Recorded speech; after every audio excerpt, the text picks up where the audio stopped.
आम्ही आज महानगरपालिकेवरती जो अंडा मोर्चा आणला याची त्यांना पूर्व कल्पना दिली होती। 6-7 दिवसापूर्वी आम्ही त्यांना निवेदन दिलं की आम्हाला पाणी हे वेळेत वेळेत आलंच पाहिजे, पण आज काही भागात 6वा 7वा दिवस 8वा दिवस हे 10वा दिवस आहे पाण्याचा पाणी येत नाही। आमच्या इकडं आमचा दूधसागर सोसायटी 500 बंगले देवी मंदिर परिसर शास्त्रीनगर लोंढेमाळा कांबळेमाळा सुशांतनगर केडगाव जुनं गाव या भागातील प्रत्येक थोड्या सगळ्या महिला इथं गोळा झाल्या।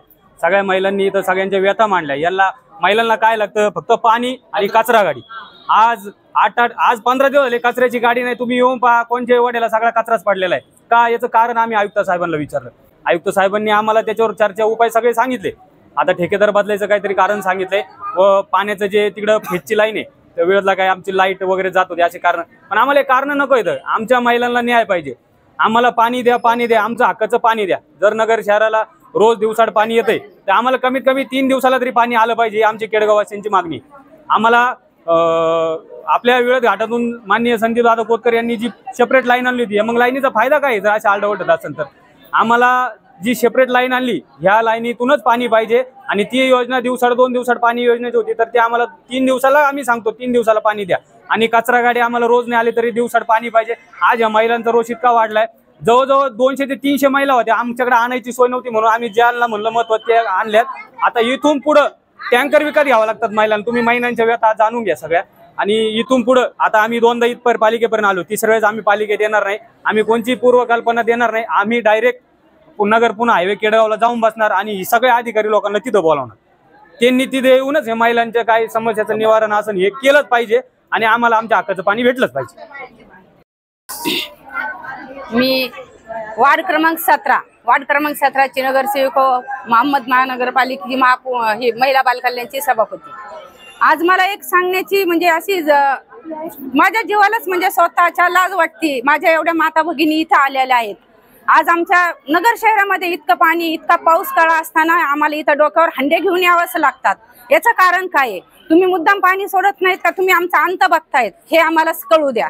आज आमची दुसरी वेळ इथं आहे। तिसऱ्यांदा जर आम्हाला ही वेळ आली तर आम्ही आंदोलन करणार आहोत आणि आम्ही सगळे अधिकारी लोक तिथं बोलवणार आहोत। आम्ही कुठल्याही पालिकेत येणार नाही, कुठे काही सांगणार नाही। माझा एकच प्रश्न की माझ्या महिलांसाठी भरपूर पाणी मिळालं पाहिजे आणि त्यांची कुठलीही तळतळ झाली नाही पाहिजे। पाणी म्हणजे हा जीवाचा प्रश्न, जिव्हाळ्याचा प्रश्न आहे। तसंच पाण्याचा प्रश्न सोडलाच पाहिजे। आणि दुसरी गोष्ट की कचरा गाडीचा असा प्रश्न येतो की कचरा गाडीवाला ज्या वेळेला येतो त्यावेळेला महिला कचरा घेऊन यायला त्यांना 2 मिनिटं तर लागतातच ना। तो फक्त एक त्याची घंटी वाजवतो किंवा गाडी जाती, कोणाला लक्षात पण येत नाही। तर त्यावेळेला त्यांनी थांबलं पाहिजे। त्याला काय स्वतःला थांबण्यासाठी त्याला तेच काम करायचं असतं।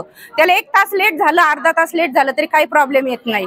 तो अगदी चांगल्या पद्धतीने तो निघून जातो की तो एक काहीतरी ड्रायव्हिंग करतो, ते एक शो करतो, शो टाईपच तो चालतो।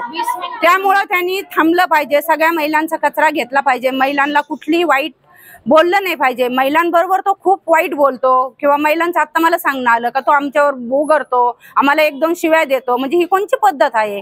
तुम्ही कोण ठेकेदार ठेवला आणि कोणते लोक ठेवले कचरा गाडीसाठी मला ते सांगा। आणि तिसरी गोष्ट म्हणजे कचरा झाडणारे लोक नाहीत। आपल्याकडे कर्मचारी कमी आहात का? आताच तुम्ही कर्मचारी भरले, तुम्ही एका कॉलनीत 2-2 कर्मचारी टाकता, त्या ठिकाणी तुम्ही अजून अनेक कर्मचारी टाकले पाहिजेत। आज वार्ड क्रमांक 17 मध्ये इतकी बिकट परिस्थिती झालेली आहे तर आज या नगर शहराला सुद्धा वाटेल की ही कसं काय असं की आज पाऊस काळामध्ये पाण्याचे हंडे घेऊन महिलांना पालिकेमध्ये यावं लागलं आणि आज एवढे कर्मचारी भरलेले असताना सुद्धा तुम्ही कचऱ्यासाठी इथं ते आंदोलन करतायत। म्हणजे ही कोणती पद्धत आहे यांची? त्यामुळे मी आज आयुक्त साहेबांशी मी बोलले। आयुक्त साहेब म्हटले की मॅडम मी प्रश्न सोडवतो, पण हा फक्त मोर्चा आणला म्हणून प्रश्न सोडू नका, हा आम्हाला नेहमीचा प्रश्न सुटला पाहिजे। ज्या वेळेला संदीप दादा महापौर होते त्यावेळेला संदीप दादांनी नगरमधनं पाईपलाईन केडगाव शहरासाठी पूर्ण नेली होती। त्या पाईपलाईनचा काय प्रश्न आहे? आज त्यावेळेला इतकं पाणी होतं, पहिलं 20 ते 25 दिवसाला केडगावमध्ये पाणी राहायचं, पण ज्या वेळेला संदीप दादा महापौर झाले त्या टायमाला भानाभाऊंनी सांगितलं का दादा आपल्याला काही नाही लागत, पण आपल्याला केडगावच्या महिलांसाठी पाणी पाहिजे। आपल्याला केडगावचे लोक फक्त पाण्यासाठी तरसलेले आहेत, यांना पाणी हे महत्वाचं आहे। परंतु त्यावेळेला जे पाणी होतं ते पाणी का बंद? मग दादाचं लक्ष नाही म्हणून पाणी बंद केलं का? पण कोण म्हणतं दादाचं लक्ष नाही?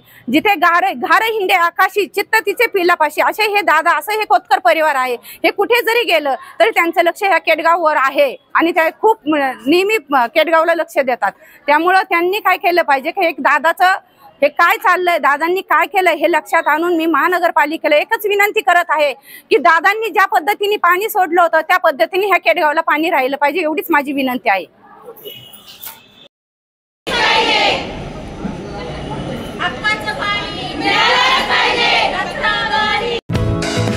दर्जेदार शिक्षणाची हमी म्हणजेच JSS गुरुकुल. प्ले ग्रुप ते इयत्ता 8वी इंग्रजी माध्यमासाठी प्रवेश प्रक्रिया सुरू. डिजिटल तंत्रज्ञानाद्वारे शिक्षण पद्धती. एका वर्गात फक्त 20 ते 25 विद्यार्थी. गणितामध्ये प्रावीण्यासाठी abacus. Pick up and drop facility.